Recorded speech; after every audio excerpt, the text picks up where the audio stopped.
맞습니다. 감사합니다.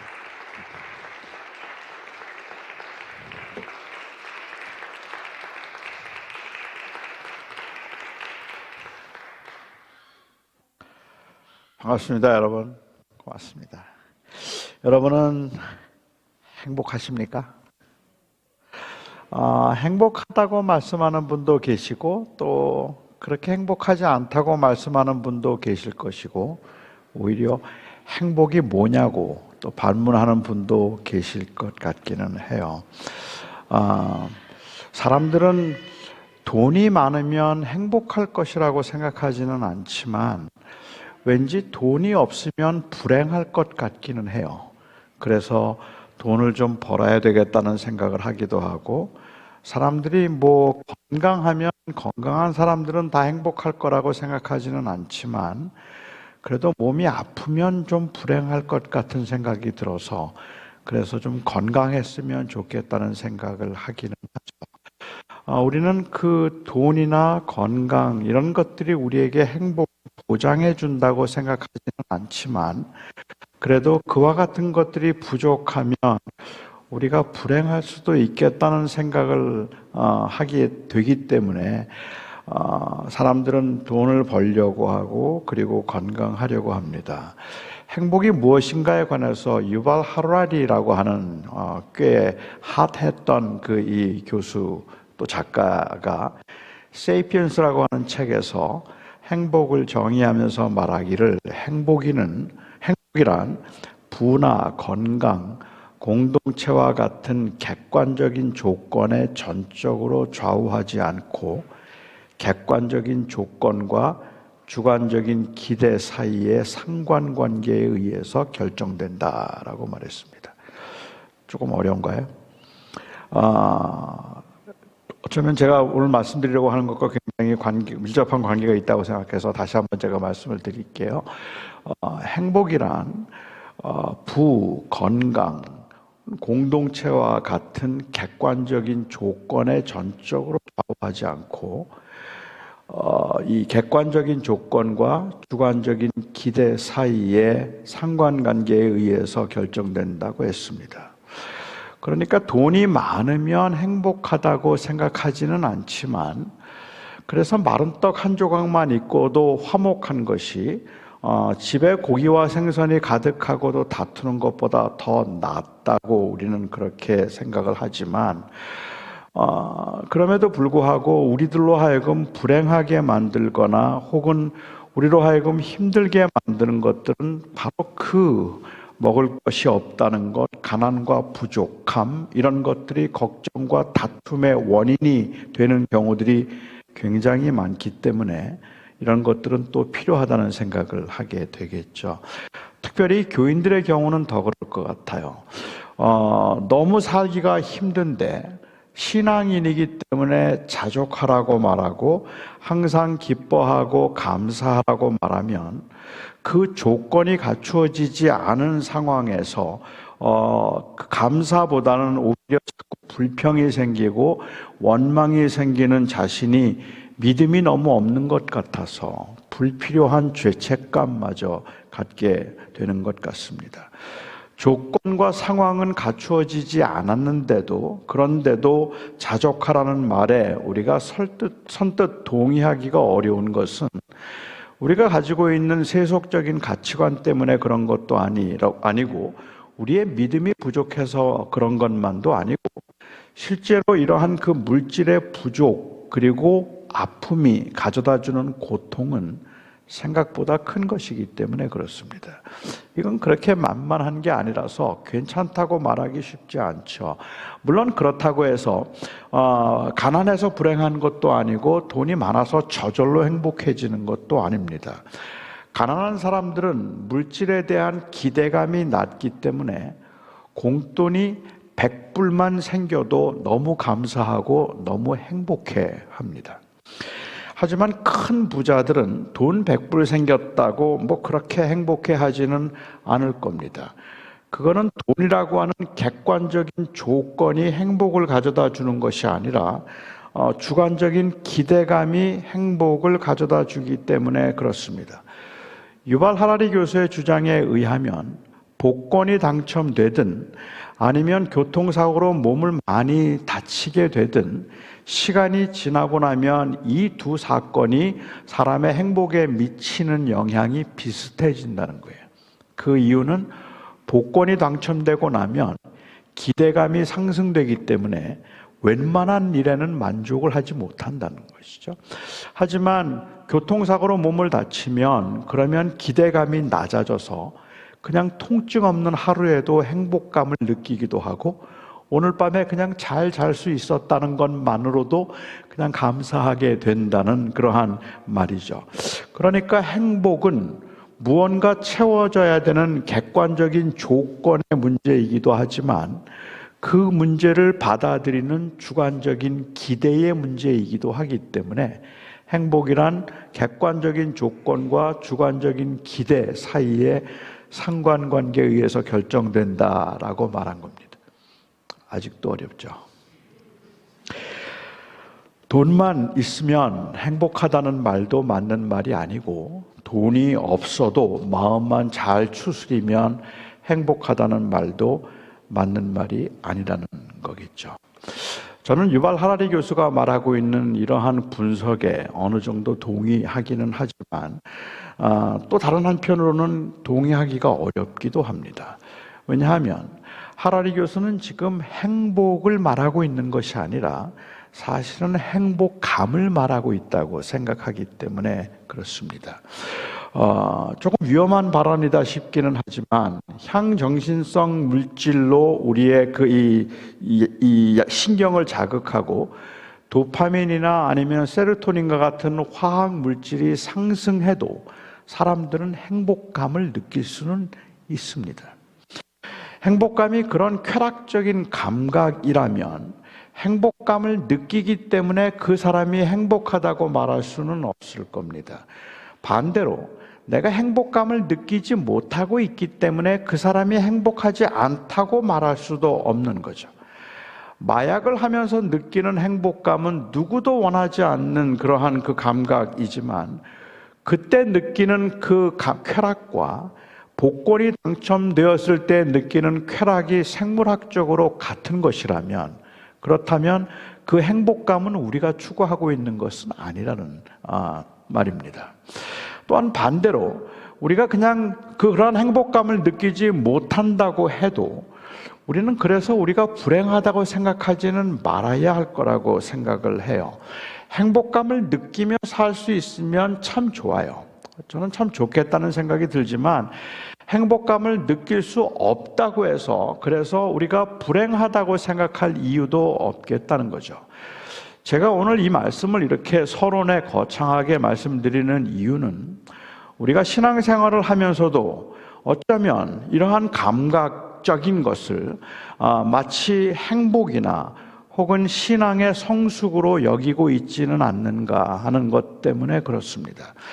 큰 소리를 지르면서 기도를 하고 열광적으로 찬양을 하면서 느끼는 그러한 쾌감은 차치하고라도 때로는 객관적인 조건을 채워주지 못한 채 그냥 객관적인 조건에 대한 그 기대치를 낮춤으로 인하여서 만족감을 느끼도록 하는 이 심리적 최면 현상이 종교에는 있다는 말입니다. 그러니까는 종교 생활을 하는 사람들의 경우에 있어서는 때로는 객관적인 조건을 우리가 이 조건을 우리가 충족시켜 주지 못하고 있으면서도 우리는 자꾸만 그 기대치를 낮추도록 만드는 그러한 최면 현상을 우리가 종교에서 쉽게 보는 거죠. 남편에게 매를 맞고 사는 부인이 그 현실을 피하지 않고 어떻게 행복할 수 있습니까? 이틀에 한 번 맞다가 사흘 동안 매를 맞지 않았다는 안도감? 그걸 행복이라고 말해도 될까요? 지난주에는 매 맞은 자리가 너무 아파서 잠을 잘 수 없었는데 그래도 이번 주에는 잠을 좀 잤다는 그 사실로 인한 최도로 기대치를 낮춤으로 인하여서 느끼는 그러한 만족감. 하루에 한 끼도 해결하기 어려워서 늘 배고픔 가운데 살던 사람이 아주 따뜻한 밥상을 대하고는 재벌이 내가 부럽지 않다고 그렇게 감사하는 모습을 저런 게 바로 인생의 행복이라고, 그리고 저런 게 바로 진정한 신앙의 모습이라고 말해도 괜찮은 걸까요? 그런 그 사람이 한 달만 따뜻한 밥상을 받고 나면 아마도 한 달이 지나지 않아서 그 따뜻한 밥상 앞에 아무런 느낌도 없을 겁니다. 이미 기대치가 높아졌기 때문입니다. 이제는 그다음부터는 그게 막 감사하고 감격스럽지 않은데, 그러면 옛적 일을 생각하지 못하는 배은망덕한 사람이라고 말해도 괜찮겠습니까?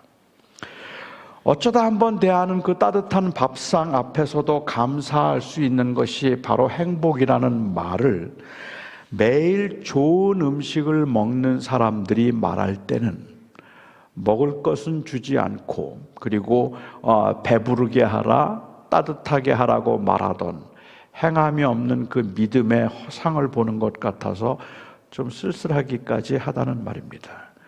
그런데 때로는 우리는 종교 신앙생활을 하면서 그렇게 기대치를 자꾸만 낮추려고 하는 경향이 있다는 말이죠. 그것을 통해서 만족을 느끼도록, 행복감을 느끼도록 하기 위해서일 겁니다. 아마도 제가 장애인이기 때문에 더 그랬는지는 모르겠지만, 저는 대학생 때 성경을 읽으면서 이 종들, 여기에 말하는 종들이란 노예들입니다. 그 노예들에 관한 그 말씀을 읽을 때마다 제 마음은 좀 불편했습니다. 그래서 여러 목사님들을 찾아뵙고 또 목사님들에게 제가 자주 이런 질문을 하기도 했어요. 왜 하나님께서는 노예 제도를 용납하셨나요? 불편함과 부당함을 감수하면서 살아야 했던 그 노예들의 해방과 자유에 관한 이야기는 해주지 않고 인내와 소망에 관한 이야기를 더 많이 한 것은 그들도 자유해져야 한다는 객관적인 조건은 채워주지 않은 채 그냥 주관적인 기대감을 낮춤으로 만족하며 살라고 말한 건 아닐까요?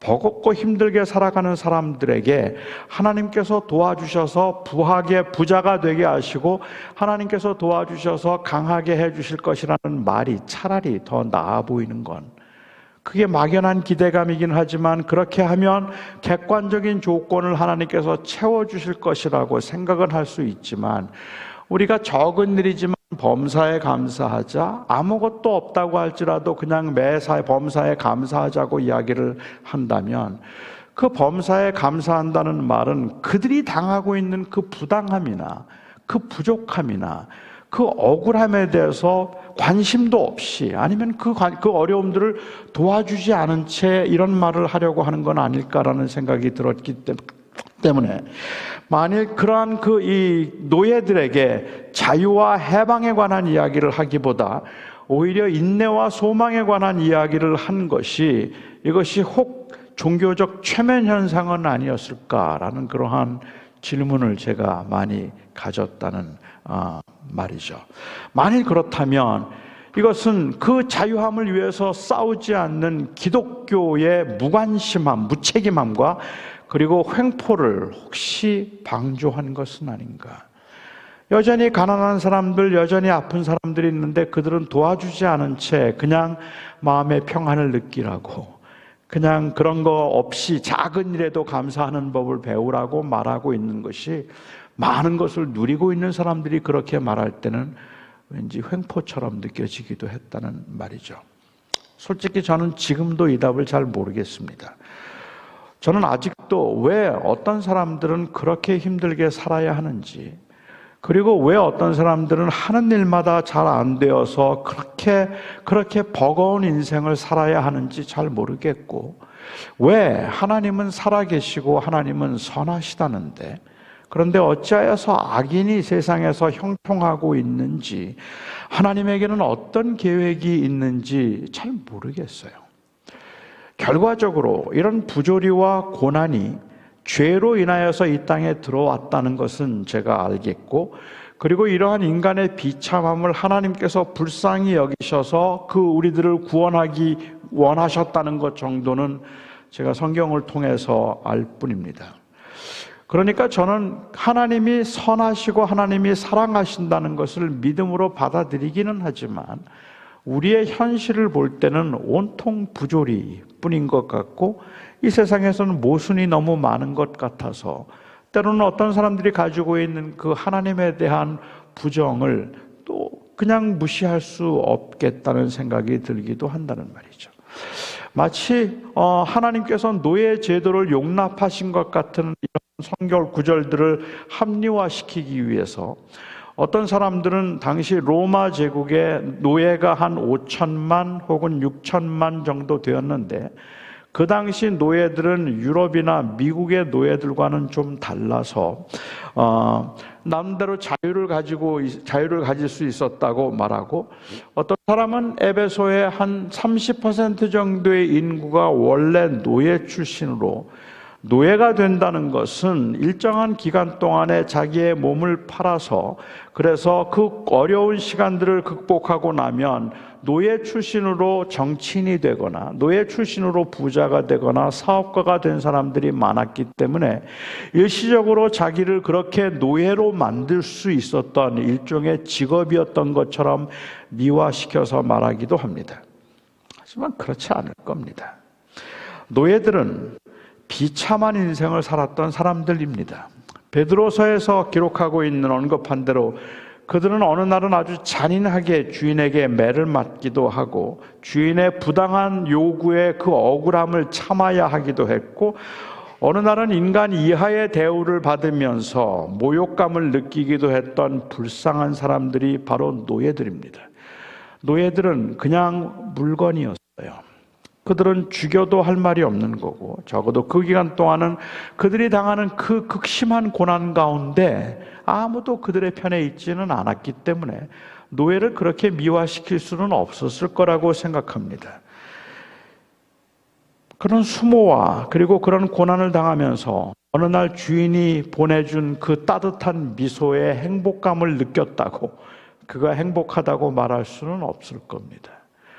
그냥 내가 좋은 주인을 만나서 그나마 그래도 밥 잘 먹고 그래도 추위에 떨지 않고 지낼 수 있으니 얼마나 행복하고 감사하냐고 그렇게 말할 수 없을 거라고 저는 생각해요. 그들에게 주어진 그 그 상태가 그렇다는 말이죠. 그들에게 자유를 주지 않은 채, 객관적인 조건을 충족시켜 주지 않은 채 그나마 좋은 주인 만나서 잘 살게 되는 것을 감사하라고 말하고, 기대치를 낮추고 필요 조건을 채울 수 있는 상대성에서만 행복감을 느끼도록 만드는 것은 왠지 좀 불의하다는 생각도 든다는 말이죠. 그래서 저는 사실 오늘 본문을 보면서 이 행복과 행복감을 좀 나누고 싶었던 것 같습니다. 노예들이 간간히 느낄 수 있을지 모르는 그 행복감 때문에 행복감을 느끼도록 하기 위해서 기대치를 낮추는 일을 낮추고 작은 일에도 감사하라고 말하거나, 지금은 노예로 살고 있지만 하나님께서 복을 주셔서 요셉처럼 되게 만드실 것이고 다니엘처럼 되게 만드실 거니까, 그러니까 하나님의 은혜를 구하고 지금 힘들지만 참으면, 그러면 하나님은 나중에 요셉이 되게도 하시고 그리고 다니엘도 되게 하신다고 말하는 것. 그래서 그 막연한 기대감에 희망을 가짐으로 인하여서 얻게 되는 그 행복감, 이것은 성경이 말하는 게 아니라고 저는 생각해요. 성경이 말하고 있는 궁극적인 행복이 아니라는 말이죠. 저는 교인들에게 종종 이야기할 때도 범사에 감사하라는 그 말의 의미가 마치, 그러니까는 믿는 사람들의 당연한 모습은 그냥 작은 일에도 감사할 줄 아는 것 정도라고 그렇게 생각을 한다면, 아무리 생각해도요, 처음부터 무소유를 주장했던 스님들이 작은 일에 감사하는 건 더 잘하실 것 같아요. 더 낫지 않겠습니까? 그게 우리가 추구하고 원하는 바일까라는 생각을 하는 거죠.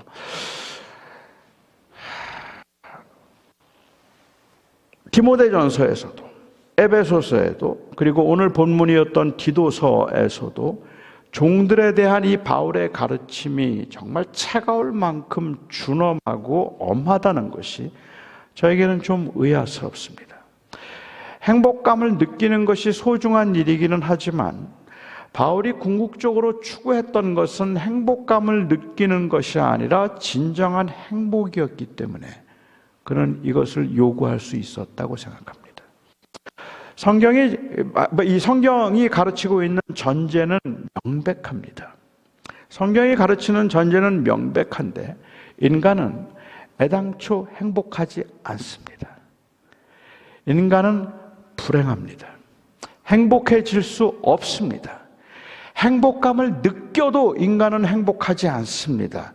인간의 결국은 죽음이고 죽음 이후의 심판이기 때문에 인간은 불행합니다. 행복해지기 위해서 120살까지 살려고 애를 쓰고 행복해지기 위해서 돈을 많이 모아서 그야말로 부족한 것 없이 살려고 애를 쓰고 있긴 하지만 그것이 가져다 주는 것들은 결국 행복감일 뿐이고 그 죽음 앞에 모든 것이 다 무너져 내리고 나면 인간은 행복할 수가 없는 겁니다. 바로 그 죽음이라는 현실 앞에서 인간이 아무리 행복감을 느끼며 살려고 한다 할지라도 인간은 행복하지 않습니다. 노예만 불행한 것이 아니라 주인도 불행합니다. 가난한 사람만 불행한 것이 아니라 부자도 불행합니다. 모든 인간들은 궁극적으로 불행합니다. 인간이 가지고 있는 일시적인 소망은 그냥 그야말로 살아있는 동안에 행복감으로라도 만족할 수밖에 없을 만큼 절망적이라는 말입니다. 이러한 그 불행 가운데 있는 인간을 행복하게 만들어줄 수 있는 유일한 객관적인 조건은 생명뿐입니다. 생명이 아니면 인간에게는 인간이 누리고 있는 모든 애쓰고 힘쓰고 그리고 소유하려고 하는 모든 것들이 결국은 얼마나 불행한가를 보여주고 있을 뿐이라는 말이에요. 그 절망을 향해서 나아가고 있는 것이기 때문에 그런 거죠. 행복감은 마약을 해도 느낄 수 있고 성적 쾌감을 통해서도 느낄 수 있겠고 박사학위를 받을 때도 느낄 수 있습니다. 하지만 그러니까 그 인생이 행복한 것이 아니기 때문에 행복감을 느낄 수 있는 방법은 다양할 수 있겠지만은 그 행복감에 안주할 수 있을 때는 인간은 궁극적으로 절망적이라는 사실을 받아들였을 때뿐입니다. 그렇지 않습니까? 어느 한 부모님이 저보고 자기 아들 상담을 좀 해달라 그래요. 고등학생인데. 제가 무슨 일인가 했더니 게임만 한대요, 아들이. 그렇다고 이 아들을 만나서 좀 상담을 했으면 좋겠다 그러더라고요. 제가 만나보았습니다. 그랬더니 그 아이가 그래요. 정말로 게임에 아주 빠져 있는 것 같아요. 뭐 요즘은 게임 해도 뭐 올림픽도 나갈 수 있으니까 이제는 괜찮긴 하겠지만 부모님 입장에서는 그게 걱정이 되는 거예요. 부모님이 저에게 하시는 말씀이 그거예요. 이 아이가 불행해질까 봐 걱정이라는 거예요. 그래도 이 아이가 좋은 대학을 가야 하는데 그리고 자기가 이 존경받을 만한 혹은 자기가 편안하게 살 수 있는 직장을 가지고 그 직업을 가지고 안정된 삶을 살아야 그 아이가 행복해질 텐데 그 아이가 행복해지기 위해서는 지금 열심히 공부를 하고 그래서 자기 원하는 그 일을 해야 되는데 그런데 너무 게임에만 빠져 있어서 걱정이 된다는 거예요. 제가 그 아이를 만나서 얘기를 했더니 그 아이가 그래요. 자기는 아무것도 원하는 게 없대요. 자기의 소망은 그리고 자기의 그 꿈은 그냥 조그만 컴퓨터 있는 방에 자기를 두고 아침, 점심, 저녁 먹을 것만 주어서 게임하다가 40살에 죽는 게 꿈이래요. 그런데 그 아이가 그렇게 말하는데 그 아이의 말은 논리는 아니 100살까지 살면서 좋은 집에 살면 뭐 하느냐는 거예요. 아무리 좋은 걸 누리고 좋은 대학을 가고 잘 살면 so what? 그래서 뭐 어쨌다고요? 그거보다 난 지금 내가 하고 싶은 거 하다가 그냥 죽겠다는 거예요. 죽음 앞에 모든 게 절망이라면 나는 그냥 내가 원하는 거 하겠다는데 왜 이게 불행한 건지 그거를 자기는 모르겠다 그래요. 솔직히 저는 그 아이를 설득시킬 자신이 없었어요. 그렇게 말하고 있는 그 아이, 그래도 너는 너는 그래도 그러면 안 되고, 그래도 좋은 집에 살면 얼마나 좋니? 그래도 좋은 직장 가지고 맛있는 거 많이 먹고 그러면 얼마나 좋니? 그 말을 못 하겠어요. 그것도 그렇게 행복한 일은 아니니까.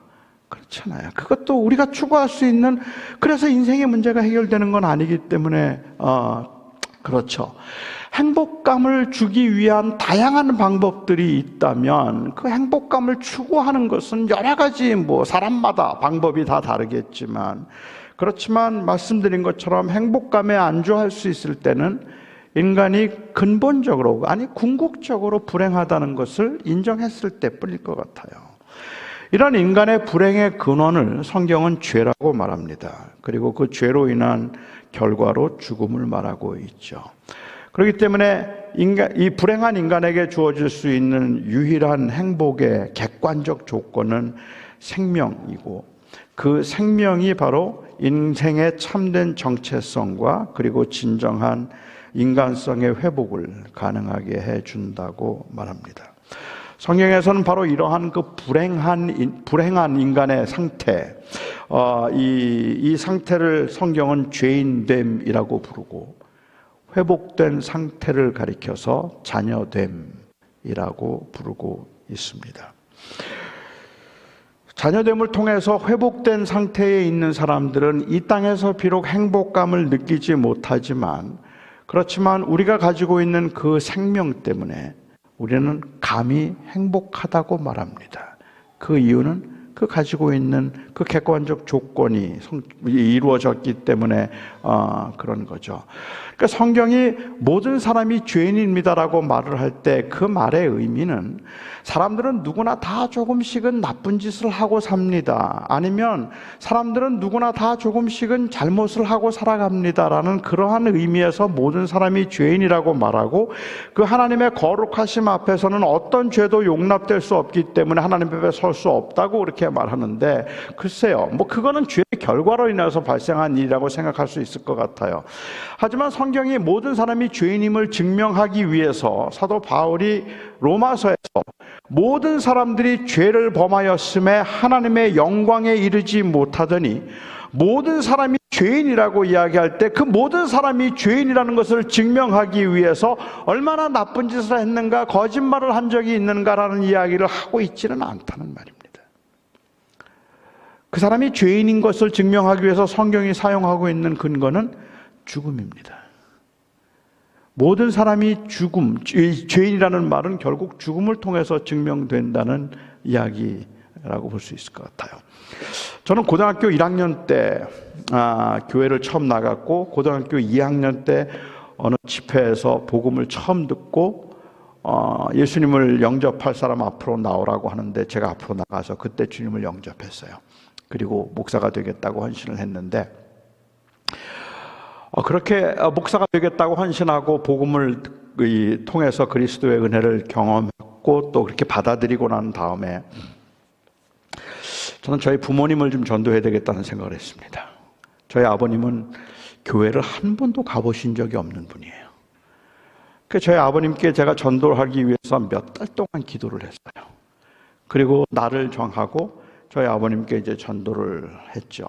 전도가 고등학생이었던 제가 할 수 있는 방법은 없으니까, 그리고 또 잘 아는 것도 없고, 그래서 처음에 제가 이야기를 꺼내면서 아버지 저하고 같이 교회 다니세요 라고 얘기했어요.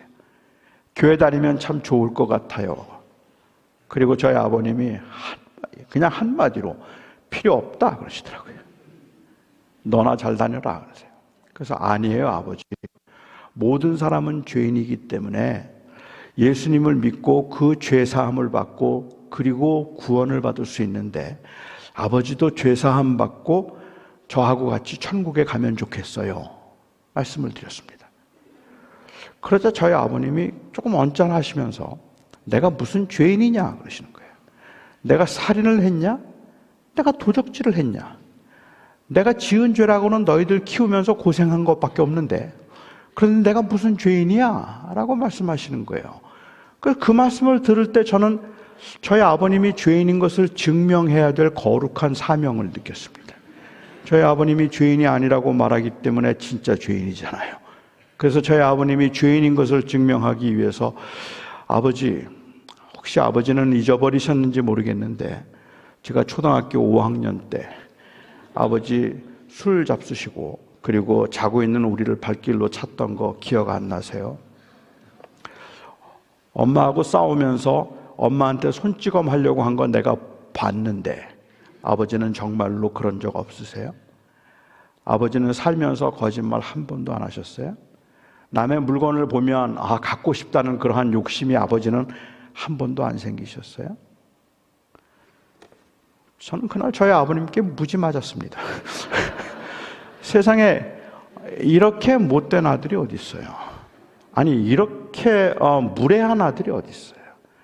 아버지가 죄인인 것을 증명하기 위해서 초등학교 5학년 때 저희 아버님이 그 약수 잡수시고 한 행동까지 다 기억해내서 그걸 일일이 지적하면서 죄인이잖아요 라고 묻고 있는 그 모습이 마치 저는 죄인이 아닌 것처럼 그리고 저희 아버님만 죄인인 것처럼 그렇게 정죄하는 듯이 들렸을 테니까 이게 무례한 건 당연하죠. 오늘 우리가 전도를 하는데 그 전도를 하면서 사람들이 죄인이라는 것을 인정하도록 하는 데 있어서 이게 무례해 보인단 말이에요. 그러니까 요즘에 전도를 하는데 진짜 전도 잘하는 사람은 누군지 아세요? 어떤 사람이 전도 잘하는 사람일까요? 진짜 전도를 잘하는 사람은 모든 사람이 죄인이라고 말씀하셨으니까 죄인임을 인정하도록 하는데 그런데 가능하면 기분 나쁘지 않게 인정하도록 만들 수 있는 사람이 그 사람이 좋은 전도자예요. 그러니까 전도를 하면서도 할 수 있는 만큼 죄를 가볍게 만들어야 돼요. 이걸 그렇게 중하게 만들면 다른 사람이 불쾌해요. 그러니까 불쾌하지 않게 죄인임을 인정하기 위해서 선생님 살다 보면 뭐 저도 그렇고 선생님도 그렇고 살다 보면 거짓말도 좀 하게 되고 그렇잖아요. 그게 인생이지 뭐 아닌가? 그렇잖아요. 그래요. 그러니까 우리 다 그냥 어쩔 수 없어요. 뭐 남의 거 보면 욕심이 생기고 나도 갖고 싶은 걸. 선생님도 그렇죠? 예, 나도 그렇죠. 그러니까 우리 다 죄인인 거예요. Yeah, right? 예, 그런 것 같아요. 그래, 우린 죄인이에요. 그래서 예수님께서 우리를 위해서 죽으셨어요. 그리고 예수님께서 우리의 죄를 위해서 죽으셔서 누구든지 그를 믿는 자는 모든 죄를 다 용서해 주신다고 하셨어요.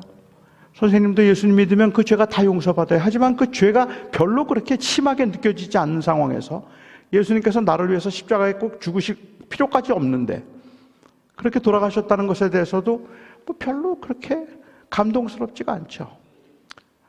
그래서 우리가 원하는 건 그냥 agreement예요. 글쎄요, 잘 모르겠는데요.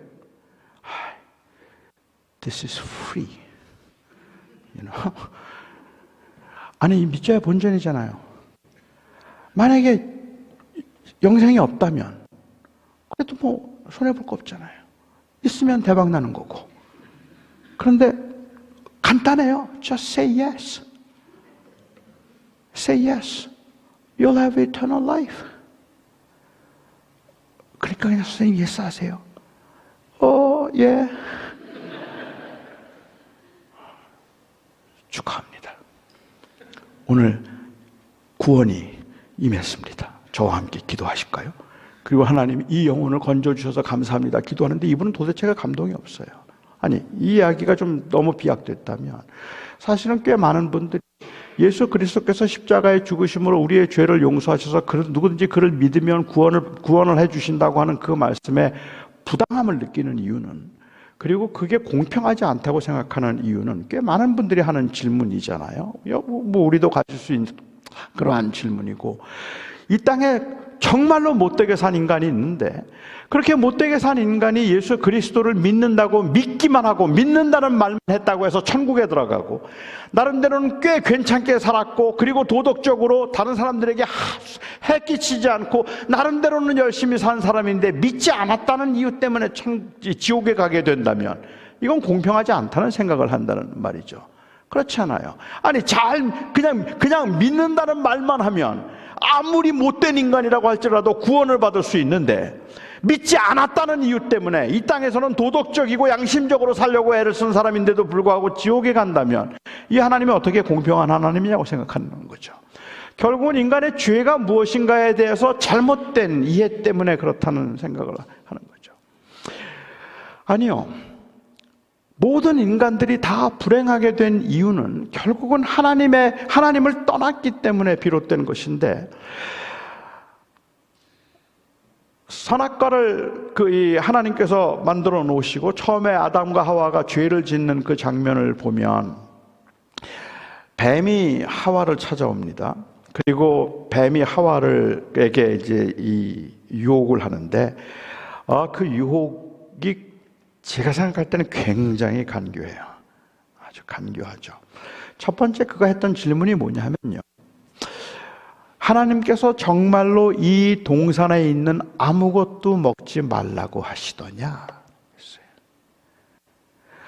하나님이 아무것도 먹지 말라고 하셨니? 하나님은 그런 적 없거든요. 그거 뱀이 몰랐을까요?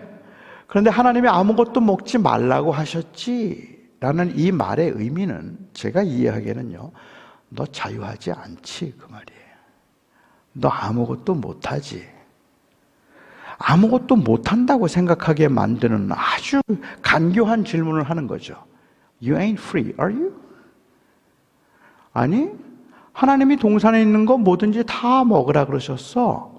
하지만 동산 중앙에 있는 선악과만 먹지 말라고 하셨다 얘기했습니다. 정확한 말이죠.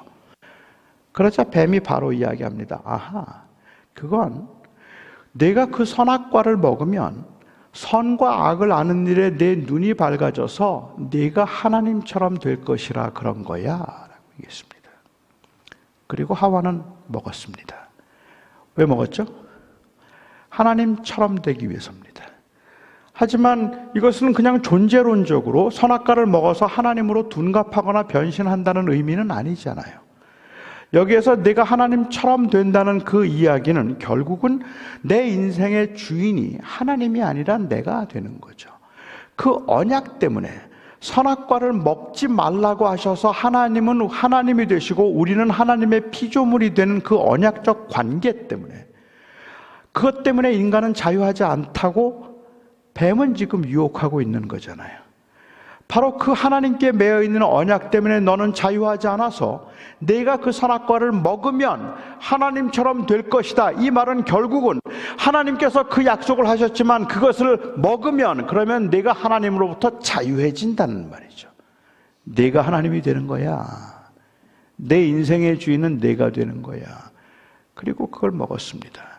그러니까 이 아담과 하와의 죄는 불순종의 죄라고 말하지만 그 불순종의 의미는 엄밀하게 하나님이 하지 말라는 것을 했다는 것 때문에 하나님께서 이렇게 진노하시는 게 아닌 겁니다.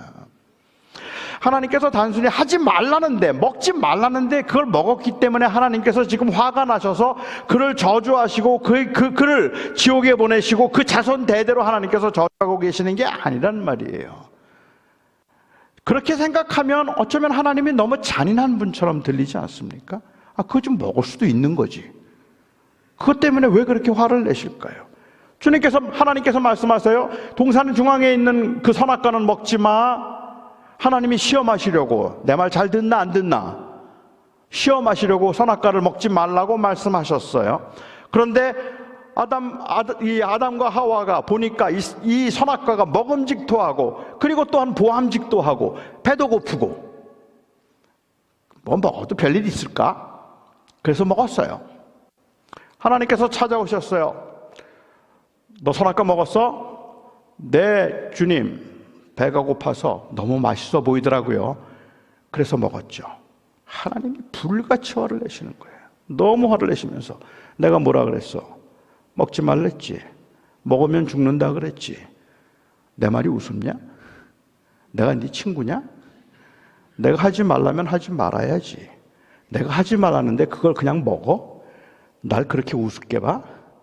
네가 그렇게 내가 우스우면 너는 그냥 영원히 지옥에 나가라. 그렇게 들어요. 그러면 하나님은 너무 부당한 하나님이란 말입니다. 아닙니까? 제가 다르게 예를 한번 들어볼까요? 제 아들이 얼마나 제 말을 잘 듣는지 한번 시험해 보고 싶었어요. 제 아들이 얼마나 순종적인지 그걸 시험해 보고 싶었어요. 그래서 제가 과자를 하나 만들었어요. 아주 맛있는 과자를 만들어서 그 식탁 위에 제가 올려놓았습니다. 그리고 제 아들에게 제가 말합니다. 너 이거 먹지 마.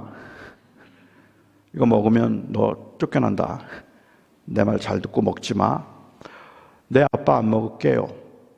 그런데 그 아들이 나갔다가 운동하고 들어왔는데 배가 너무 고파요. 보니까는 과자가 있어요. 너무 맛있어 보여요.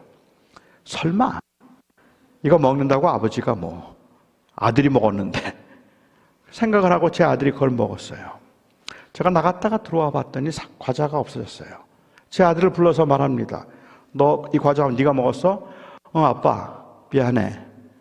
배가 너무 고팠어. 근데 진짜 맛있어 보여서. 근데 과자 진짜 맛있더라. 제가 너무 화가 나는 거예요. 아들을 막 야단을 치죠. 내가 뭐라 그랬니? 먹지 말라 그랬지. 내 말이 웃었냐? 넌 아버지가 네 친구야? 아버지가 먹지 말라면 먹지 말아야지. 먹지 말라는데 그럼 왜 먹어? 이런 아버지를 무시해도 분수가 있지. 어떻게 아버지가 하지 말라는데 그걸 하는 거야? 화가 나가지고 그 아들을 그냥 집에서 쫓아내버렸어요. 아니 쫓아내버린 정도가 아니라 그냥 아예 호적에서 이름을 빼버렸어요. 이건 자식도 아니에요. 그래서 호적에서 이름을 그냥 빼버렸어요.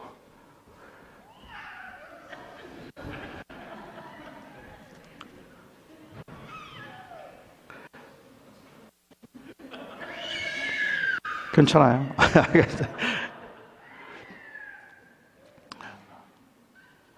이렇게 앞에 나와서 했다고 또 그 아이를 야단치지 않기를. 호적에서 이름을 빼지 않기를. 호적에서 이름을 제가 빼버렸어요. 여러분은 제 행위에서 공의가 느껴지십니까? 아, 참 정의로운 아버지. 한번 말하면 그냥 지키는 정말로 의로운 아버지로구나. 이렇게 생각되십니까? 좀 너무하다 생각하죠. 아담과 하와가 불순종한 것은 하지 말라는 걸 했다는 게 아닙니다. 제가 이해하는 바로는 마귀가 유혹한 그대로, 뱀이 유혹한 그대로 하나님처럼 되겠다는 말은 결국은 하나님으로부터의 독립을 선언한 겁니다. 이제는 내가 내 인생의 주인입니다. 이제부터는 하나님 내 인생의 주인 아닙니다. 그래서 하나님을 떠나기로 한 거잖아요. 그리고 하나님을 떠났어요. 그래서 그들에게 임한 것은 죽음이에요. 이 인간은 하나님을 떠나고 난 다음에 이제는 불안함과 두려움 가운데 어떻게 하면 내가 행복해질 수 있을까? 하나님 없이 살아가는 인생이 어떻게 하면 내가 행복해질 수 있을까를 생각하면서 그들이 생각할 수 있었던 것은 돈을 좀 벌까? 조금 더 오래 살면 될까? 내가 원하는 것들을 마음껏 누리고 살면 그러면 행복해질 수 있을까를 이야기하지만 사실은 그런다고 인간이 행복해지지 않는다는 말입니다. 인간이 행복해질 수 있는 어쩌면 유일한 그 객관적 조건이 있다면 다시 하나님께 돌아오는 것밖에는 없어요. 다시 하나님의 자녀가 되는 것. 그래서 죄인됨의 반대말이 자녀됨이죠. 하나님을 떠나 있는 것이 아니라 하나님께로 다시 돌아오는 것. 그것만이 인간을 행복하게 만들어줄 수 있는 객관적인 조건이라는 말입니다. 저는 오늘 본문을 그 관점에서 함께 좀 나누어 보고 싶기도 합니다. 바울은 그리스도인들의 행복감을 느끼는 것 자체를 무시하지는 않았지만 행복감을 느끼도록 하는데 궁극적인 그 목적을 두지는 않았습니다. 그렇기 때문에 노예들의 입장에서 생각해 볼 때는 자기들의 입장을 알아주지 않는다고 섭섭해할 만한 것들을 지금 요구하고 있는 겁니다. 노예로 살아가는 사람들이 가지는 고통은 결코 가벼운 게 아닙니다. 누군가 그들에게 비록 노예이기는 하지만 하나님의 사람들이니까 기쁨과 감사로 살라고 말했는데 그 기쁨과 감사가 단순히 감정의 문제라면 이건 부당한 요구입니다. 인간 이하의 취급을 받고 억울한 일을 당하고 있는데도 그 고난 중에 얼마나 감사하고 얼마나 기뻐하고 있는가로 신앙의 성숙도를 측정하려고 하는 것은 그것은 옳지 않다는 말입니다. 저는 노예들이 너무 억울해서 울었을 거라고 생각합니다. 견디기 힘들어서 그만 살고 싶다는 마음도 그들은 있었을 겁니다. 초대 교인들이 주님 오실 날을 고대하고 있었다면 그 영원한 하늘나라에 대한 그 간절한 소망과 그 아름다움을 앙망하고 바라보는 마음 때문이기도 하겠지만, 그건 못지않게 세상에서 너무 힘들어서 그랬을 겁니다. 사는 게 너무 버겁고 힘들기 때문에 이제 그만했으면 좋겠다는 마음으로 그들은 하나님의 나라를 더 앙망할 만큼 그렇게 힘들었다고 생각합니다. 우리들도 마찬가지입니다.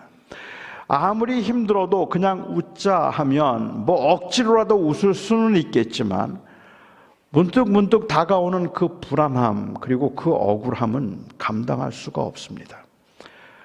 그런데 어쩌면 그것보다 더 힘든 것은 그런 고난 앞에서 지속적으로 요구되고 있는 그 초연할 수 있는 신앙적 성숙의 부재로 인한 죄책감이에요.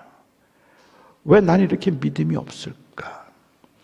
이러한 상황에서도 기뻐해야 되는데, 어려워도 감사해야 되는데, 힘들어도 그냥 그 주어진 상황 가운데서 영원한 하나님의 나라를 바라보면서 살아가자면 그냥 그것 때문에 나는 그냥 항상 하하호호하고 있을 수 있어야 되는데, 왜 이렇게 잠을 못 이룰 만큼이나 불안하지? 왜 이렇게 억울하다는 생각이 많이 들지?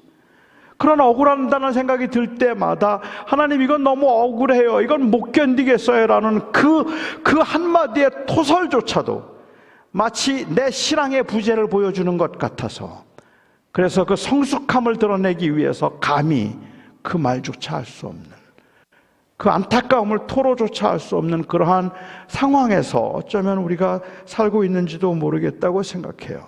사람들이 기대하는 것은 병들었을 때도, 가난할 때도 행복하고 감사하는 것인데, 그렇게 하지 못하기 때문에 내가 어떻게 하면 그런 그 신앙적 경지에 이를 수 있을까를 고민하게 되고, 자신을 마치 믿음이 없는 사람인 것처럼 굉장히 초라해지기도 하고, 꽤 많은 분들이 어떻게 하면 제가 좋은 믿음을 가질 수 있을까요?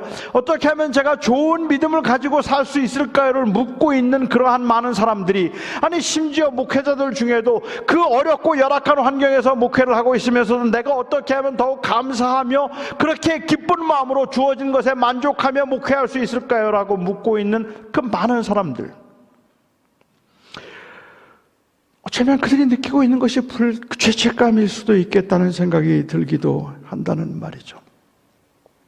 압니다. 그럴 수 있으면 좋겠어요. 정말로 그렇게 초연할 수 있으면 좋겠는데, 그러나 그렇게 초연하지 못하기 때문에 그래서 그 사람이 불행한 것은 아니라는 말이죠. 저는 제가 고등학교 2학년 때 목사가 되겠다고 헌신하고, 그리고 제가 목사가 되겠다고 헌신하면서 하나님 앞에 제 다리를 고쳐달라는 기도를 시작했습니다. 좋은 목사 될 테니까 제 다리 좀 고쳐주십시오 하는 그 기도를 대학교 2학년 때까지 4년 동안 하루도 빼놓지 않고 했습니다. 그리고 대학교 2학년 때 어느 집회에서 주님께서 저에게 다리를 고쳐주지 않겠다는 그러한 그 깨달음을 허락해 주셨습니다. 만약에 그 전까지 제가 가지고 있던 생각이 나는 장애인이다, 그래서 나는 불행하다라는 생각을 했다면, 대학교 2학년 때 제가 했던 그 경험으로 인해서 저는 제가 장애인이라서 불행하다는 생각은 그 이후로 한 번도 한 적이 없습니다. 저는 지금도 제가 장애인이기 때문에 불행하다고 생각하지는 않습니다. 그런데 장애가 가져다주는 불편함은 생각보다 커요. 그러니까 장애 때문에 제가 불행하다고 생각하지는 않아서 항상 행복하고 항상 웃고 항상 기쁘고 항상 여유 있는 삶을 사는 게 아니라, 제가 가지고 있는 그 장애로 인한 그 불편함 때문에 때로는 우울해지기도 하고, 때로는 짜증이 나기도 하고, 그리고 어느 때는 위축이 되기도 한다는 말입니다. 그리고 아쉬운 마음이 생기는 것도 사실이에요. 그것은 현실이니까. 그런 것들이 아쉽기는 하죠. 불행하다고 생각하지는 않더라도 그 불편함으로 인하여서 갖게 되는 그 이 우울함, 때로는 그 이 근심, 아니면 그 버거움, 이런 것들은 여전히 남아있다는 말입니다. 가난하기 때문에 불행하다고 생각하지는 않지만 가난이 가져다주는 불편함은 사람들이 생각하는 것처럼 그렇게 쉬운 게 아닙니다. 그건 정말로 우리를 불안하게 만들고 두렵게 만들기도 한다는 말입니다. 그런데 마치 그러한 것을 불편함 가운데에서도 그냥 넉넉하게 아주 생각하고 호화롭게 웃을 수 있는 여유를 신앙이라고 생각한다면, 저는 진짜 신앙의 문제는 나는 그것 때문에 불행하지 않다는 그 하나님 앞에서의 객관적인 조건인 생명을 붙들므로 인하여서 그것을 해결했지만, 그 해결했기 때문에 행복하지만, 그렇지만 행복감을 느끼지는 못하고 살아가는 그 삶의 현장도 저는 감히 괜찮다고 말해주고 싶은 겁니다. 그러니까 문제가 있는 거 아닙니다라는 말을 해주고 싶다는 말입니다. 사람들을 행복하게 만드는 것은 결국은 새로운 인생입니다.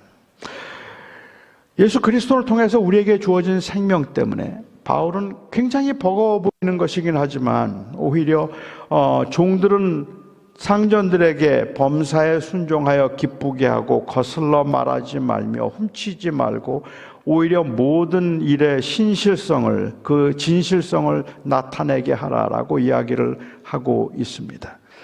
저는 한 노예로서의 한 인간에게 이것을 요구하는 건 부당하다고 생각하지만 제자에게는 가능하고 합당한 것이라고 생각합니다. 노예는 노예로서의 신분이 어떻게 보면 신분의 자유인의 신분으로 해방되어야 하고, 노예 제도는 마땅히 폐지되어야 되고, 이를 위해서도 투쟁이 필요한 것은 사실이지만,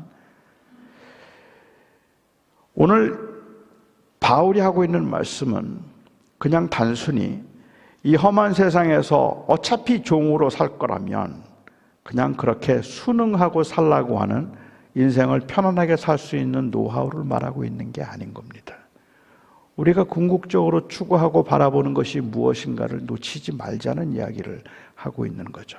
힘들고 어렵기는 하지만 우리가 가지고 있는 이 소망과 생명을 놓치지 말자는 이야기를 하고 있는 거라는 말입니다.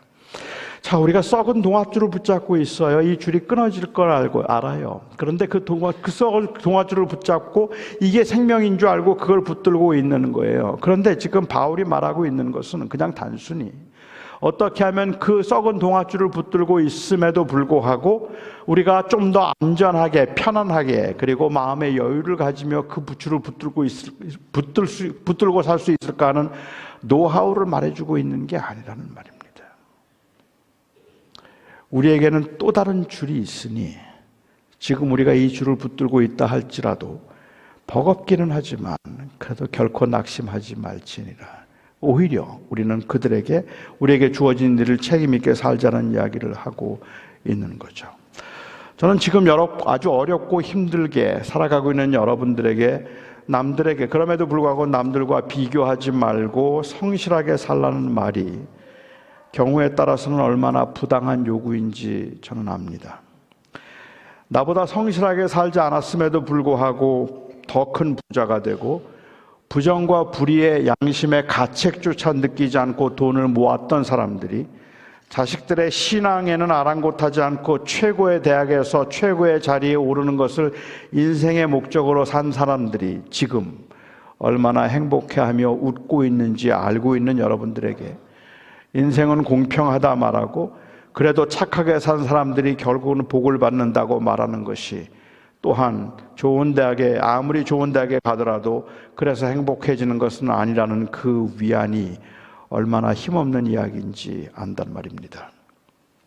처음부터 흙수저로 태어나서 온갖 몸부림을 치며 제대로 한번 살아보려고 그렇게 애를 썼지만 도저히 넘어갈 수 없는 그 한계 앞에서 수없이 좌절하면서 그나마 지금이라도 일할 곳이 있고 그리고 먹고 살 수 있는 것이 있으니 감사하자고 위안하며 작은 일에서 행복을 찾아가는 그 모습이 대단한 사람들의 성공 앞에만 서면 한없이 초라해지는데, 그런데 감사하라 말하고 그런데 성실하라고 말하는 이것이 얼마나 무모한지 잘 안단 말입니다.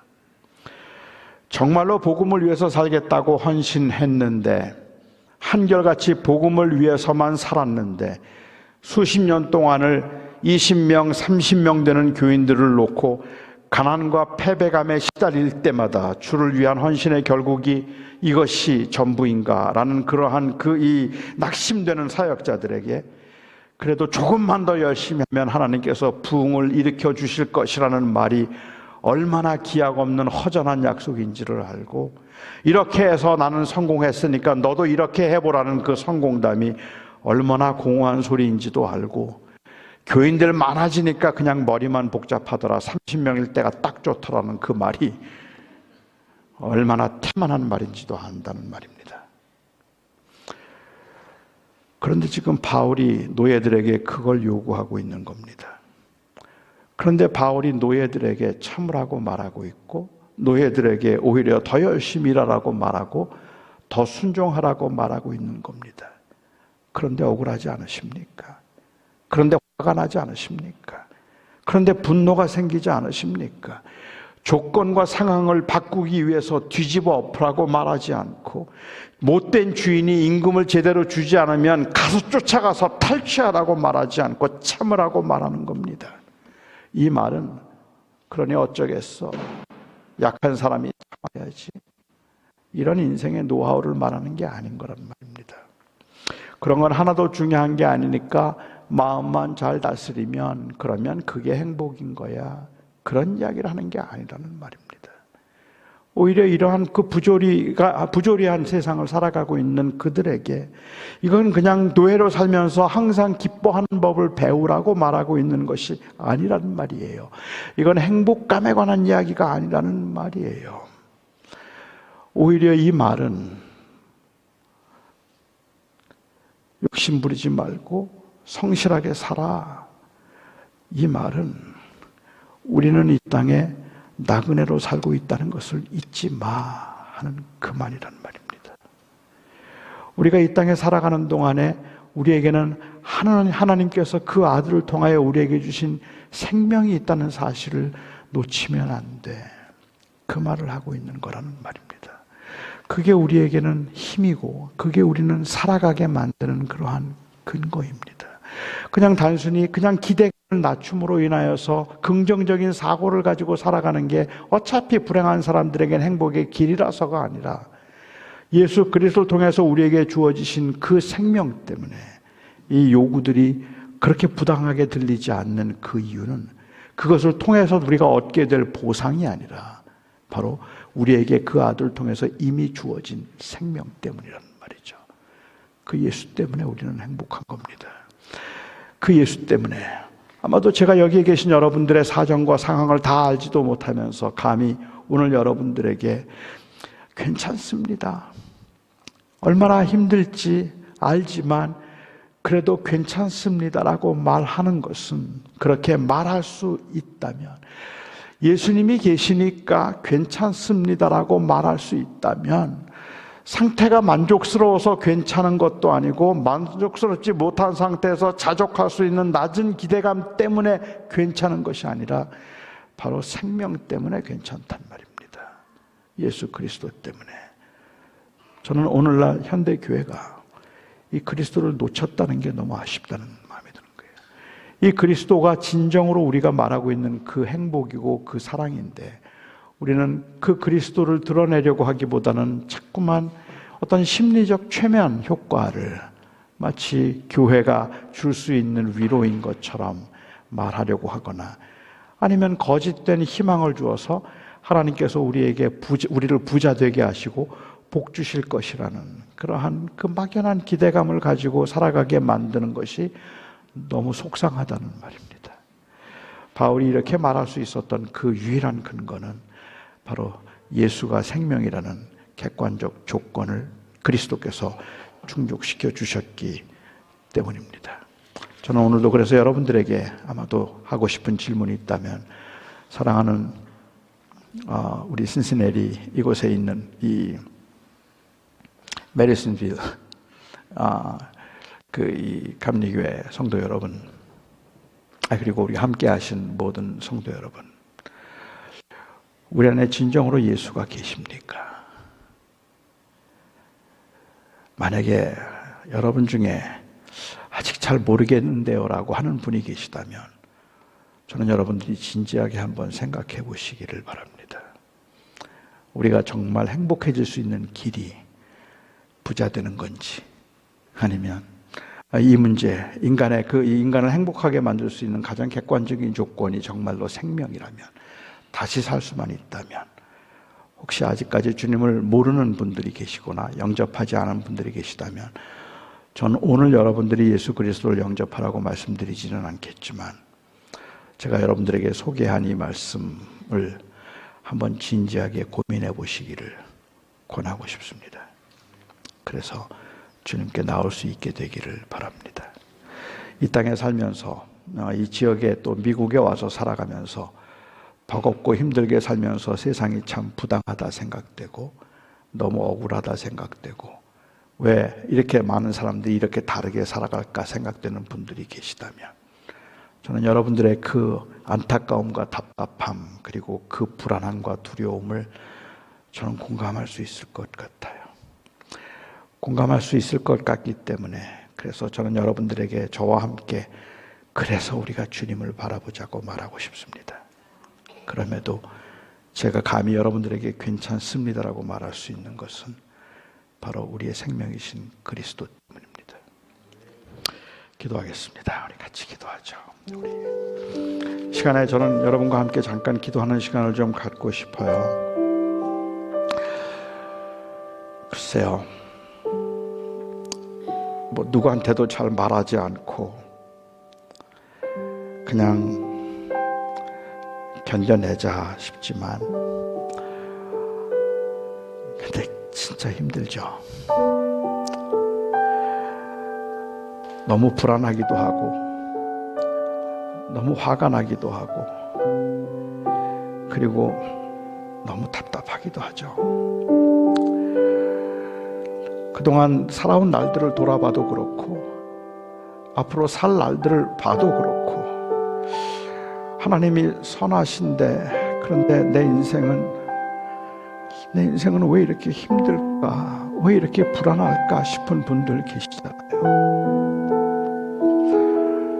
저는 오늘 여러분들에게 이 설교를 통해서 그런 여러분, 많이 힘들고 버겁고 아프고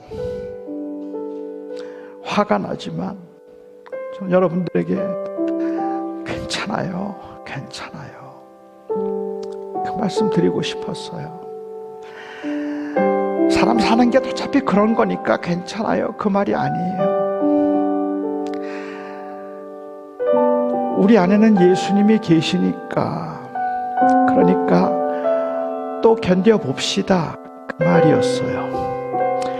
다시 또 힘을 내봅시다 하는 그 말이었어요.